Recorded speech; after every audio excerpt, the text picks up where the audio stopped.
2 মিনিটে ম্যাগি বানানো যায় না ঠিকই, কিন্তু 5 থেকে 10 মিনিটের মধ্যে ম্যাগি হয়ে যায়। সকাল সকাল সুমিতের জন্য ব্রেকফাস্ট বানিয়ে দিলাম। সুমিত যাবে এখন হাওড়া স্টেশন ট্রেন ধরতে। কোথায় যাচ্ছে সেটা পরে বলছি। বাইরে দেখো কত বৃষ্টি পড়ছে।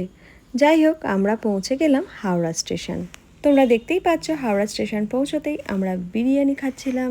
এই যে শতাব্দী এক্সপ্রেস ধরে সুমিত চলল মালদায়। এবারে আমি আর যাচ্ছি না, সুমিত একাই যাচ্ছে। আর সুমিতকে বাই বাই করার জন্য আমি হাওড়া স্টেশন ছাড়তে এসেছিলাম সুমিতকে। বিয়ের পরেই প্রথম সুমিতের থেকে আমি দূরে থাকবো কয়েকটা দিন। কি করা যাবে, মন খারাপ থাকলেও কাজ তো করতেই হবে আমাদেরকে। সুমিতের তো গানের স্কুল আছে মালদাতে, মাসে একবার করে ওকে যেতেই হয়। এইদিকে আমি আমার কাজে চলে গিয়েছিলাম। দেখছো ট্রেনে কত ভিড়। তোমরা অনেকেই জানো আমি ড্রেস জুয়েলারি রেন্টে দিয়ে থাকি, আর সেই ড্রেস আনতেই এসেছিলাম দমদম ক্যান্টনমেন্ট থেকে। এই যে ড্রেস পিক আপ করা হয়ে গেছে।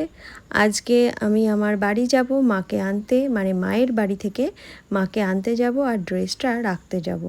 আমার বিজনেসের সমস্ত জিনিস আমার মায়ের বাড়িতেই থাকে। এরপর বাড়ি এসে গেলাম, এসে ফ্রেশ হয়ে মা, আমি আর আমার শ্বশুরমশাই মিলে চা খেলাম। এইভাবেই আমার আজকের দিনটা কাটলো।